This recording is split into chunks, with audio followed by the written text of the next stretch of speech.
ఇప్పుడు దాకా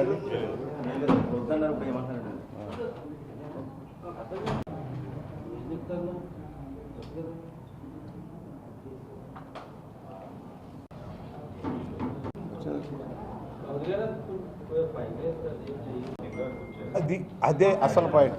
నువ్వు మంచి పాయింట్కి వచ్చావు. ఎన్టీపీ మంచి పాయింట్కి వచ్చావు. ఒక రాజధాని కట్టలేని వాడు 3 రాజధానులు ముచ్చటని 3 రాజధానులు ముచ్చట పోయి ఉమ్మడి రాజధాని కావాలని అడుగుతున్నాడు. ఎవరి చెవిలో పూలు పెడతానికయ్యా వైవి సుబ్బారెడ్డి? ఎవరి చెవిలో పూలు పెడతానికి? 4.5 ఏళ్ళుగా తెలుగుదేశం మొదలుపెట్టింది, అన్నింటినీ కుప్పకూల్చావు. విధ్వంసంలో ముందున్నారు. మరి విశాఖ రాజధాని అన్నావు కదా, ఎందుకని చేయట్లా? మళ్ళీ హైదరాబాదే 2 రాజధానులు ఉండాలి, ఇంకా 2 ఏళ్ళు ఉండాలని కోరుతున్నావంటే అర్థమేంటి? రాష్ట్రాన్ని మోసం చేయటం కాదా? ప్రజలకు దగా చేయటం కాదా? రాజధాని రైతులను మోసం చేయటం కాదా? విశాఖ ఉత్తరాంధ్ర ప్రజలను దగా చేయటం కాదా? ఎవరి చెవిలో పూలు పెట్టడం కోసం ఈ కార్యక్రమాలు? హైదరాబాద్ వెళ్ళు సుబ్బారెడ్డి నడ్డెర కొట్టి ఇంటికి పంపిస్తారు. మళ్ళీ నాకు కావాలంటే 10 ఏళ్ళు అయిపోయింది. ఆల్రెడీ 10 ఏళ్ళు అయిపోయింది. ఉమ్మడి జాబితాలో నుంచి వెళ్ళిపోతుంది. అందువల్ల ఈ పనికిమాలిన నాయకుల వల్ల రాష్ట్రం నాశనమైంది. దాన్ని కాపాడుకోవాల్సిన బాధ్యత మన అందరి మీద కూడా ఉంది. చాలా జిల్లాల్లో టీడీపీ సీనియర్ నేతలంతా కూడా భయపడుతున్నారు. అధిష్టానాన్ని కోరుకుంటున్నారు నాకు సీట్ ఇమ్మని. అంటే ఒక 2-3 సార్లు ఎమ్మెల్యేగా చేసి ఒకసారి ఓడిపోతే ఆ పక్కన పెడతానని ఒక నినాదం తీసుకొస్తారు చాలా మంది. అఖిల భవన ప్రియ కూడా నాకు సీట్ కేటాయించాలని చంద్రబాబు కలిసింది. అంటే ఏ రకంగా చూడొచ్చు? అంటే సీనియర్లు ఎక్కువైపోయానికి వచ్చా, లేదంటే సీట్ ఆశిస్తున్న పార్టీ ఏ పార్టీ అయినా తన గెలుపు ఓటములు, తన ఇన్ఛార్జీలు, వాళ్ళ పనితీరు, ప్రజల అభిప్రాయాన్ని బట్టి నిర్ణయాలు జరుగుతాయి. నా మీదైనా, నీ మీదైనా, ఎవరి మీదైనా ప్రజాభిప్రాయాన్ని బట్టి ప్రజల్లో వస్తున్న మంచి చెడు బేరీజ్ చేసుకుంటారు. ఒక్కోసాట ఈక్వేషన్స్ని బట్టి కూడా కొన్ని నిర్ణయాలు జరుగుతాయి. అందువల్ల అడుగుతారు. అడగటంలో తప్పి నా సీటు అడగల, జనసేన వాళ్ళు అడిగారు. అడగటంలో తప్పే ఉంది. నేనేమన్నాను? అడగటంలో తప్పులేదు, ఆశించడంలో తప్పులేదు. నిర్ణయాలు పార్టీ నాయకులు చేస్తాను. అలాగే సోషల్ మీడియాలో 2-3 రోజుల నుంచి చక్కెర పడుతుంది. వాస్తవమైనా ఫైనల్ చేశారా? ఏమని మీకే కన్ఫర్మ్ అయింది రోల్ అని చెప్పేసి మీ టీడీపీ గ్రూపులో వాట్సాప్ గ్రూప్ మీకు తెలీదా? ఇంత అనుభవం ఉన్నవాళ్ళు, కాచి వడబోసిన వాళ్ళు, అందరికి నాకంటే కూడా అనుభవం ఎక్కువ. మీకు వివిధ సమస్యలు చూసేవాళ్ళు, ఈక్వేషన్లు చూసేవాళ్ళు, మీకు తెలీదా? మీకు తెలుసు చెప్పండి సార్. కొంతమంది జూనియర్లు అధిష్టానం మాకు టికెట్ ఇచ్చేసింది, మా ఇంట్లో చేర్చుకుంటాం టికెట్ కోసం అంటారు. అది వాళ్ళ ఇష్టం. రేపు పొద్దున అనౌన్స్ చేశాక ఇది నాది అని చెప్పుకుంటే నా స్థాయిలో నేను పొలిట్ బ్యూరో మెంబర్ని, డిప్యూటీ లీడర్ని, సిట్టింగ్ ఎమ్మెల్యేని, అవునా, పార్టీ ఫౌండర్లో ఒకడిని. నేనే చెప్పటం లేక ఇది నాదే, నాకే ఇచ్చేసారని చెప్పట్లేదుగా. వస్తున్నాయి, వార్తలు వస్తున్నాయి. పైకి నేను మొన్న కూడా చెప్పా, చంద్రబాబు గారు, పవన్ కళ్యాణ్ గారు అనౌన్స్ చేస్తారు. ఇప్పుడు బీజేపీతో కూడా పొత్తు విషయాలు చర్చలు జరుగుతున్నాయి. దానివల్ల సర్దుబాట్లు అయ్యాక ఒకేసారి అనౌన్స్మెంట్ చేద్దామని ఆలోచన నాయకత్వం ఉంటుంది. ఈ లోపల ఇండైరెక్ట్గా చెప్తారు కదా, ముందుకెళ్ళండి చెప్తారు.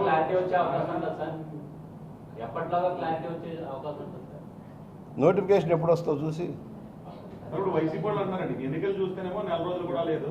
టీడీపీ ప్రచారాలు సిద్ధం చేసుకుని తిరుగుతున్నారు, వైసీపీ జనసేన ప్రచారాలు సిద్ధం చేసుకుని తిరుగుతున్నారు. అంటే క్లారిటీ లేకుండా జనాల్లోకి ఎలా వెళ్తారు, ఎలా ఓట్లు అడుగుతారు?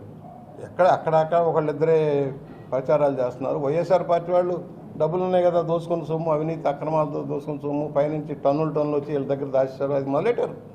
ఒక్కొక్కరికి 40,000 కోట్లు ఇచ్చారట. దాంతో మొదలెట్టారు. పెద్ద పోస్టర్లు, వాల్ పోస్టర్లు, నేనే ఈ ఊరిని చేశా, ఈ ఊరు నేనే కనిపెట్టా, ఈ చెరువు నేనే కనిపెట్టా, గోదావరిని కూడా నేనే కనిపెట్టిన స్థాయిలో ఉన్నారు నాయకులు. ఏం చేస్తాం? నమ్ముతారా నమ్మరా ప్రజలు? వాస్తవ దృక్పథం ఏంటంటే స్మాష్ అవుట్, మామూలుగా ఉండదు. నేను ఇవాళ చెబుతున్నా, మళ్ళీ అందరం కూర్చున్నాం, ఎన్నికలు అయ్యాక మీరే చెబుతారు ఎలా పసికెట్టారు, మీకు ఎలా తెలుసు అని. 50 సంవత్సరాల అనుభవంలో చెబుతున్నా. గాలి ప్రచండ వేగంలో దూసుకొస్తూ ఉంది.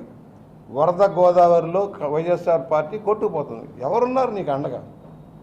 నేను ఒంటరి ఎందుకు ఒంటరి అయ్యావు? 151 మంది ఎమ్మెల్యే సీట్లు ఇచ్చి తెలుగుదేశం నుంచి ఒక 4 తెచ్చుకొని 32 మంది లోక్సభ రాజ్యసభ ఎంపీలుండి ఏమి సాధించామని నీకు ఓట్లేస్తారు? నువ్వు భయపడిపోతున్నావు ఎందుకని? అందువల్ల మా పార్టీ క్లియర్గా ఉంది. మాకు ఏంటంటే సర్దుబాటు చేయాల్సి వస్తుంది. మాకు ఆల్రెడీ 175 సీట్లలో బలమైన నాయకత్వాలు ఉంది. కొన్ని మిత్రధర్మంగా ఇవ్వాల్సి వచ్చినప్పుడు కొన్ని ఇబ్బందులు ఉంటాయి, మాకుంటాయి, మిగతా వాళ్ళందరికంటే మాకుంటాయి. ఎన్ని సీట్లు ఒకవేళ బీజేపీకి ఇచ్చినా జనసేనకి ఇచ్చినా ఆ సీట్లలో మా నాయకత్వాలు కొంచెం ఇబ్బంది ఉంటుంది. వాళ్ళు ఎలా ఆల్టర్ చేసుకోవాలో నాయకత్వం ఆలోచిస్తుంది. కానీ ఒకటైతే నడుస్తుందండి, అధిష్టానం నుంచి స్థానికంగా పార్టీని నమ్ముకుని ప్రజల్లో తిరుగుతున్న నాయకుడికి ఏ ఇన్ఫర్మేషన్ ఇవ్వట్లేదు. పొత్తుల్లో భాగంగా వాళ్ళే చర్చించుకున్నారు తప్ప అప్పుడు మీరున్నారు, మీకు చంద్రబాబు ఏం చెప్తారో లేదా పక్కన వ్యక్తి ఏం చెప్తారు అనేది మీరు ఎవరికి మీరు చెప్పుకోలేకపోతారో ఒక డిస్కషన్ అవుతుంది. అది ఎంతవరకు వాస్తవం అంటే ఎందుకు చెప్పలేకపోతాను? నాకు క్రమశిక్షణ ఉంది. పార్టీ పెట్టిన దగ్గర నుంచి ఒక డిసిప్లిన్ వాతావరణంలో వచ్చాను. నేను ఒక సీనియర్ నాయకుడిని కనుక నేను నా అంతా నేనే అనౌన్స్ చేసుకుంటాను నేను చెప్పేది కాదు. మొదటి నుంచి ఇప్పుడు 14లో ఎలక్షన్లు ఆఖరి దాకా నాకు బీఫారాలు రాలే. కారణాలు ఏంటంటే జనసేన పొత్తు సీట్లు సర్దుబాటు కాక ఆఖరి దాకా రాలే. ఆఖరి 2 బీఫారాలు ఇచ్చి నీ ఇష్టం అన్నారు. అది వేరే విషయం. మరి నేను ఆ రోజు కూడా చెప్పలేదు కదా. ఇవాళ చెప్పొచ్చు, చెప్పగల స్థాయి నాకుంది. బట్ 10 మందికి నీతులు చెప్పేవాళ్ళం, మనం నీతిగా ఉండాలి కదా. ఎనీథింగ్ బీజేపీ మీరు బలంగా ఉన్న స్థానాల్లో అడుగుతుంది అని చెప్పి ప్రచారం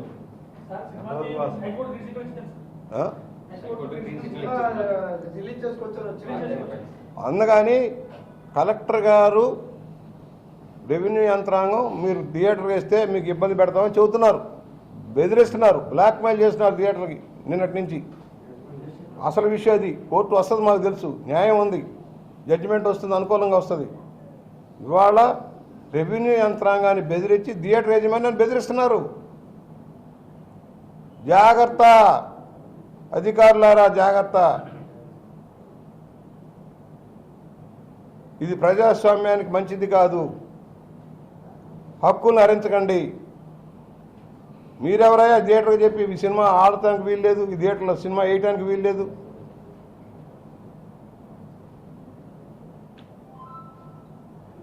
అంటే బీజేపీ బలంగా తెలుగుదేశం పార్టీ ఉన్న చోట్లే అడుగుతుంది. ఎవరికి తెలియదు ఈ రోజు దాకా, నాతో సహా ఎవరికి తెలియదు. అది పైన అధిష్టానం మధ్య ఇంకా డిస్కషన్లోనే ఉంది. ఊరికి ఊహాగానాలు, అక్కడ సీట్లు ఎలా, ఈ సీట్లు ఇవన్నీ ఊహాగానాలు. పవన్ కళ్యాణ్ గారి నోటి నుంచి వచ్చేదాకా జనసేన సీటు ఎవరెవరో ఎక్కడో తెలియదు. చంద్రబాబు గారి నోటి నుంచి వచ్చేదాకా తెలుగుదేశం ఎవరెవరు ఎక్కడో తెలియదు. అయితే ఒక అండర్స్టాండింగ్ ఆల్రెడీ ఉండిపోతుంది పార్టీలో. ఆయన జనసేన వాళ్ళ ఎమ్మెల్యే క్యాండిడేట్లు అనుకున్న వాళ్ళకి ఆయన చెప్తారు, ఇండైరెక్ట్గా చంద్రబాబు గారు చెప్తారు. అలాగే రేపు బీజేపీ పోతే వాళ్ళు చెప్పుకుంటారు. కానీ ఓపెన్గా వీళ్ళు మా లిస్ట్ అని చెప్పేదాకా అదే ఫైనల్. అంటే పవన్ కళ్యాణ్ చెప్పిన సీటు కూడా ఈ ఖరారు కాదు అని చెప్పి రాజానగరం మీ పార్టీ అభ్యర్థిగా ఉన్న బొడ్డు వెంకటరమణ కామెంట్ చేశారు. ఇవన్నీ కాదు, ఆయన అనౌన్స్ చేశారు. చంద్రబాబు గారు 2-3 అనౌన్స్ చేశారు, ఆయన 2 అనౌన్స్ చేశారు. అక్కడ క్లారిటీ ఉంది, నాకు తెలిసినంత వరకు క్లారిటీ ఉంది. కూడా కరెక్ట్ కాదని చెప్పి నిన్న స్టేట్మెంట్ నాకు తెలియదు ఎవరు ఇచ్చారు.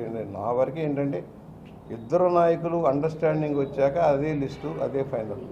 అభ్యర్థి ఎవరనేది వాళ్ళు నిర్ణయిస్తారు. ఏ క్యాండిడేట్ ఉండాలి అక్కర్లేదు, సీట్లు పలానా తేలాక ఏ అభ్యర్థులు పెడతారో వాళ్ళు నిర్ణయిస్తారు. అసలు కాంట్రవర్సీ లేదయ్యా. తెలుగుదేశం జనసేన స్వీప్ చేయబోతుంది. మామూలుగా నేను చెప్తాగా వరద గోదావరి 85 ఫ్లడ్ లాగా వస్తుంది రేపొద్దున తెలుగుదేశం ప్రపంచం. సార్ అమిత్ షాతో కలిసిన తర్వాత చంద్రబాబు గారు దాదాపు 6 రోజుల పాటు సైలెంట్ ఉన్నారు. రీజన్ ఏంటి? ఏంలే, కలిశారు, కలిసి ప్రయాణం చేద్దాం. గతంలో కలిసి ప్రయాణం చేసాం, మరలా చేద్దాము, దానికి మీరు ఎన్డీఏకి సపోర్ట్ చేయండి అని చెప్పారు.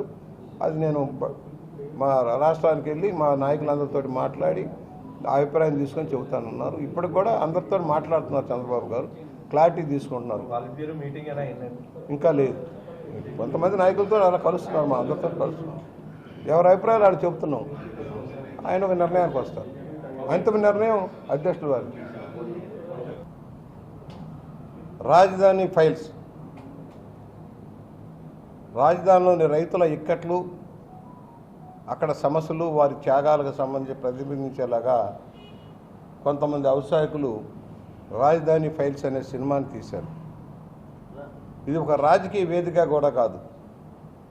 34,000 ఎకరాలు ప్రభుత్వానికి దఖలుపరిచి సర్వం కోల్పోయి ఇవాళ రోడ్లు పాలైపోయిన బడుగు బలహీన వర్గాలకు చెందిన రైతులు, రైతు కూలీల సమస్యలని వెలుగులోకి తేవటం కోసం రాజధాని ఫైల్స్ నిర్మాణం చేస్తే జగన్మోహన్ రెడ్డి గారు పాపం భయపడిపోయి వెన్నులో వణుకు పుట్టి వాస్తవాలు ప్రజలకు తెలుస్తాయని చెప్పి రెవెన్యూ అధికారులని, పోలీసు అధికారులని తోటి థియేటర్ యజమానులను భయపెట్టి భయభ్రాంతులకు గురి చేసి సినిమాను ఆపిస్తూ ఉన్నారు. నిన్న కోర్టులో ఆర్డర్ రాగతలకే మొత్తం అన్ని థియేటర్ల మీద బెదిరించి బొకాయించి ఆపారు. మేము అడుగుతున్నాం, నువ్వు ఒక యాత్ర పేరుతో ఒక సినిమా తీయించావు. నీ యాత్ర అంతిమ యాత్రగా మిగిలిపోయింది. కనీసం థియేటర్లో కనీస 2-3 కూడా లేక వెలవెలబోతున్నాయి. అయినా అధికార దుర్వినియోగంతో భయపెట్టి భయభ్రాంతులకు గురి చేస్తూ థియేటర్లన్నీ నడిపిస్తా ఉన్నాం. అసలు 4-5 లేకుండా థియేటర్ నడవటం ఏంటో మనకు అర్థం కావట్లేదు. యాజమాన్యాలు నష్టం భరించాలట, డిస్ట్రిబ్యూటర్లు భరించాలట. నీ వాలంటీర్లను పెట్టి బలవంతంగా థియేటర్లకు పంపించిన జనం పారిపోయారు. నీ అరాచక ఆటవిక విధానాల మీద విసుగెత్తిన ప్రజలు నేను తిరస్కరిస్తున్నాను. ఇది దృష్టాంతం. మేము అడుగుతా ఉన్నాం, ఎందుకు భయపడిపోతున్నావు? ఆ రోజున అసెంబ్లీ సాక్షిగా నువ్వు ఒప్పుకున్నావు, అమరావతి రాజధాని, నేను ఇక్కడే ఇల్లు కట్టుకుంటున్నాను, నేను ఇక్కడే ఉంటాను, ఇదే రాజధాని అని చెప్పిన నువ్వు మాట తప్పి మడవం తిప్పిన ముఖ్యమంత్రి అయిన తర్వాత మడవం తిప్పి మాట తప్పిన నువ్వు 3 రాజధానుల ముచ్చట తెచ్చి రైతుల నోట్లో దుమ్ము కొట్టి సిఆర్డీ యాక్ట్ని నీరుగార్చి కనీసం రైతులకు కౌలు కూడా చెల్లించకుండా నిర్మాణమైన 5,000 ఇళ్ళు టిట్కో ఇళ్ళు అక్కడ ఉన్న పేదలకు ఇవ్వకుండా ఒక రహదారి కూడా నిర్మించకుండా నిర్మాణంలో ఉన్న అనేక గెస్టెడ్ ఆఫీసర్లు, నాన్ గెస్టెడ్ ఆఫీసర్లు, జడ్జీల బంగ్లాలు, మంత్రుల బంగ్లాలు, ఎమ్మెల్యేల బంగ్లాలు, ఉద్యోగుల కాలనీలన్నీ ఆపేసి ఇవాళ దాని మీద అప్పులు తెద్దాం అనుకుంటున్నావు. మేము అడుగుతున్నాం, ఈ సినిమా అంటే ఎందుకు భయపడిపోతున్నావు? అధికార దుర్వినియోగానికి పరాకాష్ట. నీ సినిమాకేమో జనం లేక వెలవెలబోతూ ఉంటే మరి రాజధాని సమస్యల మీద కాశ్మీరీ ఫైల్స్ లాగా కాశ్మీరీ బాధితుల సమస్యలు ఎలా వెలుగులోకి వచ్చాయో రైతుల సమస్యలు కూడా ఈ రోజున రాజధాని ఫైల్స్ సినిమాలో వస్తాయని భయపడిపోతున్నాం. వాళ్ళ సమస్యలు ఎందుకు పరిష్కరించలేదు? 4.5 ఏళ్ళు అయితే ఇవాళ ఒక రాజధానికే దిక్కు లేదు. పోనీ రాయలసీమలో హైకోర్టు పెట్టావా? ఉత్తరాంధ్రలో క్యాపిటల్ పెట్టావా? చంద్రబాబు గారి నిర్మాణమైన భవంతుల్లోనే కాలక్షేపం చేస్తున్నావు నువ్వు. అదే సెక్రటేరియట్, అదే అసెంబ్లీ, అదే కౌన్సిల్ భవనం. నువ్వేం చేసావని 4.5 ఏళ్ళలో? చట్టబద్ధతని వాడుకొని అభివృద్ధి చేయాల్సింది పోయి చట్ట విరుద్ధంగా నీ కార్యాచరణతో ముందుకెళ్తున్నావు. రైతులు ఉసురు పోసుకుంటున్నావు. ఇవాళ అనేక సామాజిక వర్గాలు, దళితులు, బలహీన వర్గాలు, రెడ్లు, కమ్మవాళ్ళు, కాపులు, మైనార్టీలు అనేక మంది ఇచ్చారు ఎకరం అరెకరం. అనేక అడ్డంకులు కల్పించున్నావు. ప్రాంతాల పేరుతో విడగొట్టి విభజించి పబ్బం గడుపుకోవాలన్న ఆలోచనతో నువ్వు ఈ తప్పుడు విధానాలు వెళ్తున్నావు. ఇక్కడ మేము ప్రశ్నిస్తూ ఉన్నాం, 4 కూడా ప్రేక్షకులు లేని నీ సినిమా ఎందుకు ఆడించాలి? ఎందుకు థియేటర్లో ప్రదర్శించాలి? ఆ నష్టం ఎగ్జిబిటర్లు, డిస్ట్రిబ్యూటర్లు ఎందుకు భరించాలి? నువ్వు దోచుకున్న దోపిడీలో నుంచి భూములు కేటాయింపు చేస్తావు వాళ్ళని రక్షించడం కోసం. హాస్లీ హిల్స్లో విలువైన 4 ఎకరాల స్థలం నీ అంతిమ వసూలు కట్టబెట్టడం కోసం ప్రయత్నం చేస్తున్నావు సినిమా పేరుతో. ఒక పక్కన అడ్వర్టైజ్మెంట్ పేరుతో సాక్షి పేపర్కి, సాక్షి టీవీకి దోచిపెడతా ఉన్నావు 100 కోట్ల రూపాయలు. ఇలాంటి ముఖ్యమంత్రి నీ చూడలేము, చూడబోము. అధికారులారా, ఇది మంచి పద్ధతి కాదు. అధికార గణం న్యూట్రల్గా ఉండాలి. కలెక్టర్లు కానీ, ఎస్పీలు కానీ, డిఎస్పీలు కానీ.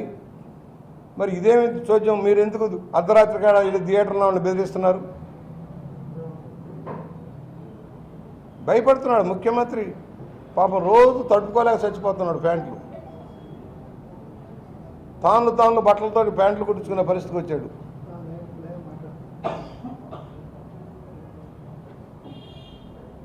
జనం తీసుకెళ్ళాలట అందరికీ ఆర్డర్స్. అంగన్వాడీ ఆశా వర్కర్లు ఎడ్డి తిరిగి రాట్లా. ఇక ముఖం వచ్చేసింది దీని మీద. నమ్మాము, ఓట్లు వేసాము, దగా పడ్డామని. డ్వాక్రా మహిళలు కూడా తిరుగుబాటు వేస్తున్నారు, మేమెందుకు మీటింగ్ రావాలని. నిన్న వాలంటీర్ల సన్మానాలట. సిగ్గుండాలి. ప్రభుత్వ ఖర్చుతో, ప్రజాధనంతో జీతభత్యాలు చెల్లించి వాడు నా కార్యకర్తలు చెప్పడానికి సిగ్గుపడాలి ముఖ్యమంత్రి. వాలంటీర్లు అంటే స్వచ్ఛందంగా సేవలు అందించేవాళ్ళు. 100 కోట్ల రూపాయలు. ఒకవైపు పెన్షన్లకు డబ్బు లేదంటావు, జీతాలకు డబ్బు లేదంటావు, 400 కోట్ల రూపాయలు నువ్వు వాళ్ళ ఖాతాల్లోకి బదలాయింపు చేస్తా ఉన్నావు. అంటే నీ అధికార దుర్వినియోగం పరాకాష్ట. నీ తాబేదారులను కీ పోస్టుల్లో పెట్టి ఓటర్ లిస్టులంతా గల్లంతు. చచ్చిపోయిన వాళ్ళ ఓట్లు కూడా తెలియని దౌర్భాగ్యస్థితిలో ఈ ప్రభుత్వం ఉంది. వేల మంది చనిపోయిన వాళ్ళవి ఈ రోజుకి తొలగించాల. ఓటర్ లిస్టులు అలాగే ఉన్నాయి. ప్రతి బూత్లో కూడా 40, 50, 100 ఉన్నాయి చచ్చిపోయిన కేసులు. తొలగించలా. అంటే అవన్నీ దొంగ ఓట్లుగా మార్చుకోవడం కోసం ఒక ప్రయత్నం చేస్తూ ఉన్నాడు. థియేటర్లో రోజు ఈయన సుందరముఖారమైన బలవంతంగా చూపిస్తూ ఉన్నారు. ప్రభుత్వ ఖర్చు, ఈయన పార్టీ ప్రచారం. వేల కోట్ల రూపాయలు. ఆయనకి 670 కోట్లు కావాలట ఇన్ఫర్మేషన్ డిపార్ట్మెంట్కి. అయ్యా ఈయన ముఖారవిందం చూపించడం కోసం. ఏదైనా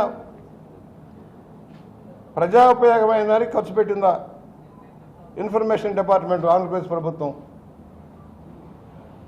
మద్యపాన నిషేధం మీద ఏమైనా మాట్లాడారా? ఆరోగ్య సమస్యల మీద మాట్లాడారా?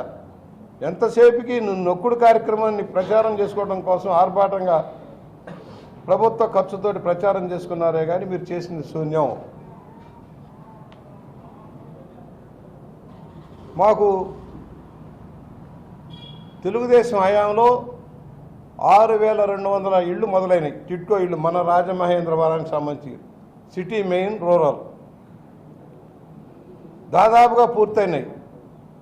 కొద్ది వర్క్లు మిగిలినాయి. 4 సంవత్సరాల 10 మాసాలుగా ఏమీ చేయకుండా, వాళ్ళకి ఇళ్లలో పెట్టకుండా, ఇవాళ మంత్రి గారు పాపం మళ్ళీ పెళ్లి చేస్తానన్నట్టుగా మొదలెట్టాడు. హక్కుపత్రాలు ఇస్తారట సుందరముఖారవిందంతో. జగన్మోహన్ రెడ్డి గారి ముఖం వేసుకొని హక్కుపత్రాలు ఇస్తారట. ఈ 4.5 సంవత్సరాలుగా ఇళ్ళు ఇవ్వనందువల్ల బ్యాంకు వడ్డీలు పెరిగాయి. ఒకేసారి అసలు వడ్డీలు కట్టమని వాళ్ళని పీడిస్తామన్నారు. కట్టని వాళ్ళ ఇళ్ళు లబ్ధిదారులను తొలగిస్తా ఉన్నారు. వైఎస్ఆర్ పార్టీ కార్యకర్తలు ఇళ్ళు కేటాయింపు చేస్తూ ఉన్నారు. నేను అడుగుతా ఉన్నా, మంత్రి గారు వడ్డీ మీ తాత కడతాడా, జగన్మోహన్ రెడ్డి బాబు కడతాడా, ఎవరు కడతారు? 4.5 ఏళ్లుగా కనీస సదుపాయాలు చేయకుండా, ఇళ్లలోకి పెట్టకుండా రాష్ట్ర వ్యాప్తంగా దాదాపుగా 3 లక్షల ఇళ్ళు గృహప్రవేశాలు చేయించకుండా ఎందుకున్నారు? తెలుగుదేశం హయాంలో పట్టాలు ఇచ్చాం, హక్కుపత్రాలు ఇచ్చాం, ఇళ్లలో వెళ్ళమన్నాం. ఎన్నికలు రావడం ఆగిపోయింది. ఇన్నేళ్ళు ఏం చేశారు? ఇప్పుడట ఎన్నికలు వస్తున్నాయి కనుక ఇంకో 20 రోజులు షెడ్యూల్ వస్తుందని పట్టాలు ఇస్తాం రండి, అయ్యగారికి బాగా ఊద్దామని మొదలెట్టారు. నేను అడుగుతా ఉన్నా, అంత ప్రేమ ఉంటే వ్యాంబే గృహాల్లో సౌకర్యాలు లేవు, 1 రూపాయైనా ఖర్చు పెట్టారా? మొత్తం పైప్ లైన్లన్నీ పాడైపోయినాయి, మురుగునీటి వ్యవస్థ పాడైపోయింది, గత ప్రభుత్వంలో శాంక్షన్ చేసిన డబ్బులు క్యాన్సిల్ చేశారు. అధ్వానమైన పరిస్థితి ఎంబే గృహాల దగ్గర. మంత్రి గారు దానికి ఏమైనా రూపాయి ఖర్చు పెట్టించగలరా?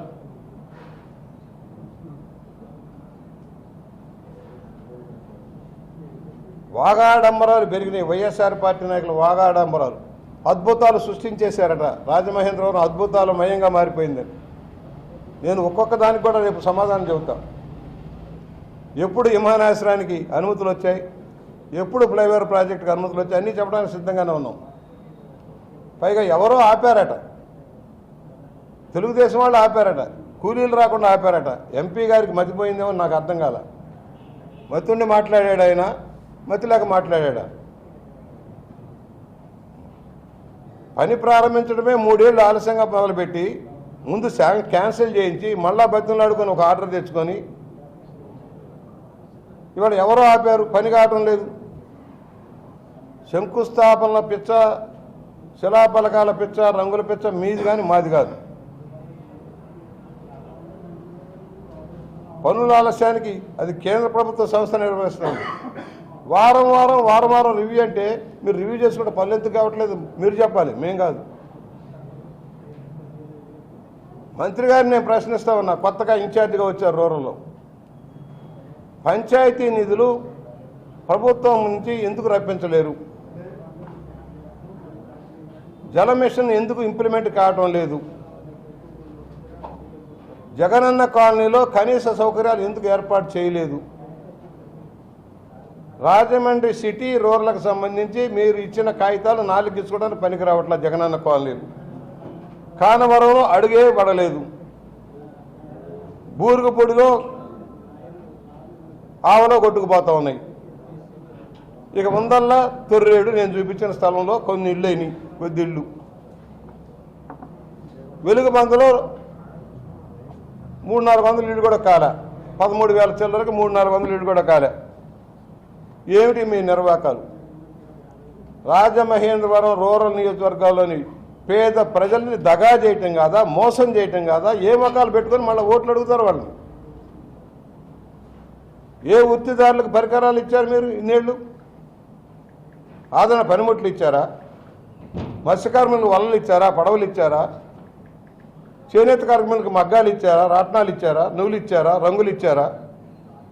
ఏ ముఖం పెట్టుకొని మీరు ఓట్లు అడుగుతారు? బలహీన వర్గాలను దగా చేశారు, దళితులను దగా చేశారు. దళిత యాక్షన్ ప్లాన్ లేదు, స్వయం ఉపాధి పథకాలు లేవు, లింక్డ్ లోన్స్ లేవు, సబ్సిడైజ్ లోన్స్ లేవు. విదేశీ విద్య 4 ఏళ్ళు వదిలేసి 6 నెలల నుంచి మొదలెట్టారు. మరి ఆ మధ్యలో 4 ఏళ్ళు ఏమైపోయారు పేద విద్యార్థులు? పెన్షన్లో దగా చేశారు. ఈ మంత్రి గారు ఉద్యోగం ఇచ్చాడు నిన్న, బీసీల మంత్రి. రాయలసీమలో సెట్టు బలిజులకు అర్హత లేదంట. అదేంటో నాకు అర్థం కావట్లేదు. రాష్ట్రంలో సెట్టు బలిజులంతా బీసీలు కాదా? వాళ్ళకి వర్తించదట, రాయితీలు ఆయనకు వర్తించదట. తన సామాజిక వర్గానికే మీరు అన్యాయం చేస్తుంటే రేపు ప్రజలకేమి న్యాయం చేస్తావు మంత్రి?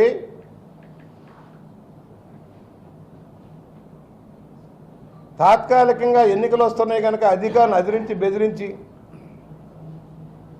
నాటకాలు ఆడి, శంకుస్థాపన పేరుతో, ప్రారంభోత్సవాల పేరుతో డ్రామాలు ఆడితే అయ్యేవి కాదు. ఇది ఎందుకు ఆగిపోయినాయి? ఎంఆర్ఓ ఆఫీస్ ఎందుకు ఫినిష్ చేయట్లా? సబ్ రిజిస్ట్రార్ ఆఫీస్ ఎందుకు ఫినిష్ చేయలే? అమృత పథకం ఎందుకు పూర్తి చేయలే? ఎస్టీపీ ఎందుకు పూర్తి చేయలే? ఇవన్నీ సమస్యలే. కంపోస్ట్ యార్డు ఎందుకు క్రియేట్ కాలా? ఒకసారి మీరు అందరూ తీసుకెళ్తాం కంపోస్ట్ యార్డు చూద్దరు. కానీ ఎంత అద్భుతంగా సుందరంగా వైఎస్ఆర్ పార్టీ నాయకులు తీర్చిదిద్దారు. 12 కోట్ల రూపాయలు కంబాల చెరువు ఖర్చు పెట్టారు. అంతకుముందు అనేక సార్లు ఖర్చు పెట్టారు, 2 కోట్లు 3 కోట్లు, అది వేరు. అది కాకుండా ఇప్పుడు ప్రత్యేకించి 12 కోట్లట. 2 కోట్లేమో ఫ్రీడమ్ పార్క్ అట, 3.5 కోట్లేమో సుబ్రహ్మణ్య మైదానానికట. విచిత్రంగా ఉందయ్యా. అంతకుముందు ₹1 కోటి పైచీలు ఖర్చు పెట్టి ఆడిటోరియం పనిచేస్తే ఇప్పుడు మళ్ళీ 3 కోట్లు సుబ్రహ్మణ్య మైదానం ఆడిటోరియం పేరుతో 3 కోట్లు పైన రంగులు అద్దటానికట, 6 కోట్లు సెంట్రల్ జైలు రోడ్డుకి. మీకు ప్రభుత్వం ఇచ్చింది ఏది, నువ్వు తెచ్చింది ఏది చెప్పండి మీరు. 100 కోట్లు నీకు 19 కోట్లు వచ్చినాయి. మరి మన దగ్గర నుంచి పట్టుకెళ్ళింది అంతా మైనింగ్ సెస్ వెనక రాదు, రిజిస్ట్రేషన్లో వాటా రాదు, ఆఖరికి స్థానిక మున్సిపల్ అధికారులు తాము సేకరించిన పన్నుల్ని ఖాతా మార్చబట్టే మాత్రం ఈ రాజమండ్రిలో కాస్త 4 పనులు కనపడుతున్నాయి. అది లేదు, లేకపోతే అన్ని మున్సిపాలిటీల డబ్బు అయ్యగారు పట్టుకుపోయారు తాటపల్లి ప్యాలెస్కి. ఇక్కడ కొంచెం మన అధికారులు తెలివిగా సైట్ ట్రాక్ పార్టిసిపేట్ 4 పనులు నడుస్తున్నాయి ఊర్లో. ప్రాధాన్యత రంగం ఏదో తెలియదు పాపం పెద్దలకి. అమృత పథకంలో డ్రైనేజీ నత్తరడకు నడుస్తూ ఉంది. భూముల కబ్జాలో మొదటి స్థానంలో ఉన్నారు నాయకులంతా కలిపి. ఇప్పుడు కొత్త చట్టం పెట్టి భూములన్నీ కూడా ఎవరెవరి పేరుతోటే పెడతా ఉన్నారు కలెక్టర్ కానీ రెవెన్యూ అధికారులంతా. ఎంత దారుణం అంటే తిలక్ రోడ్డు, మోడల్ కాలనీ ఇవన్నీనట రైతులు అట లేఅవుట్లు వేసి ఇళ్ళుగా నిర్మాణం అయిపోయింది. తిలక్ రోడ్డు అంతా 26 ఎకరాలు ఒక రైతు పేరుతోటి పట్టా రాసేస్తున్నారు. అదేమంటే మీరు తర్వాత మాకు లంచాలు ఇవ్వండి సరి చేస్తాం. చాలా గందరగోళమైన పరిస్థితుల్లో రైతాంగం ఉంది. ఎవరి ఆస్తులు ఎక్కడ కొట్టేస్తున్నారో తెలియట్లేదు, ఎవరి పేరుతోటి బదనాయింపు చేస్తున్నారో తెలియని పరిస్థితి. కలెక్టరేట్లో ఇది ఒక సెల్ అయింది, ఒక సెక్టర్ తయారు చేశారు. ఇవన్నీ ఫాలోఅప్ చేసుకొని పైరవీలు చేసేదానికి. ఈ భయంకర పరిస్థితి నుంచి భయపడుతున్నారు. ఇవాళ న్యాయవాదులు పోరాటం చేస్తున్నారు. ఈ చట్టం తప్పు, ఈ రికార్డుల సేకరణ విధానం తప్పని చెప్తుంటే కూడా ప్రభుత్వానికి వాళ్ళకు ప్రైవేటు ఆస్తులను కూడా కబ్జా చేసి తాకట్టు పెట్టాలన్న తాపత్రయంలో ఈ చట్టాన్ని తెచ్చారు. దాన్ని ఎదుర్కోవాల్సిన అవసరం ఉంది. ప్రభుత్వం మారిన వెంటనే దాన్ని రద్దు చేయిస్తాం ఖాయం. ఇవాళ చివరిగా ఈ డ్రామాలు గిమ్మిక్కులకి మేము వచ్చేది లేదు. పంచాయతీ సెక్రటరీలు దోచుకున్న సొమ్ము తినమంటే పాపం కలెక్టర్ గారికి తీరిక లేదు. 3.5 ఏళ్లుగా తీరిక లేదు.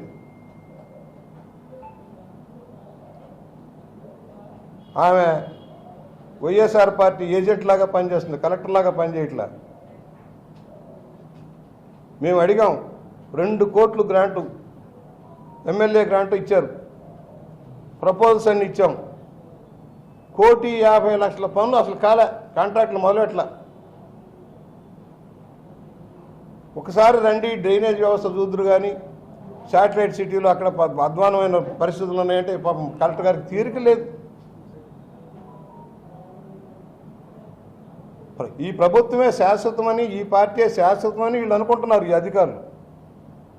తస్మాత్ జాగ్రత్త, వెలుగులోకి తెస్తాం.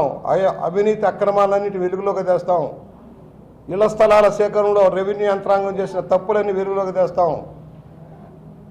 ఎవరి వాటా ఎంత వేసుకున్నారో ఎలా చేశారో చెప్తాం. ఇసుకలో జరుగుతున్న అక్రమాలకి మీరు ఇచ్చిన లైసెన్సులు ఏమిటో చెప్తాం. పర్యావరణ హితం కాని విధంగా ఏ విధంగా డెడ్జింగ్ చేస్తున్నారో మీ సహకారాలు ఏమిటో తెలుస్తాం. ప్రభుత్వ ఖజానాకు రావాల్సిన డబ్బు ఏ విధంగా ఇసుకలో మైనింగ్లో దోపిడీ అవుతుందో తెలియజేస్తాం.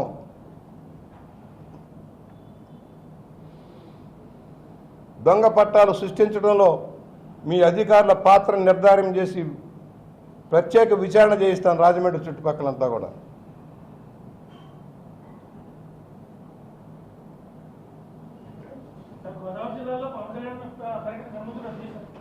ఏదమ్మా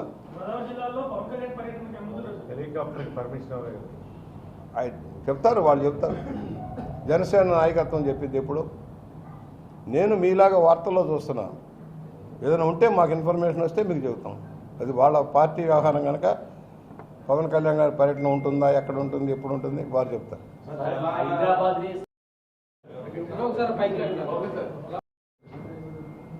ఈ కుర్చీ మార్చేద్దాం లే.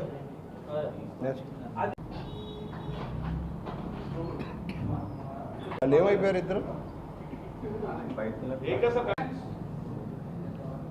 పాత్రికేయ మిత్రులకు, ఎలక్ట్రానిక్ మీడియా మిత్రులందరికీ నమస్కారం. ఈ మైక్ పట్టుకెళ్ళి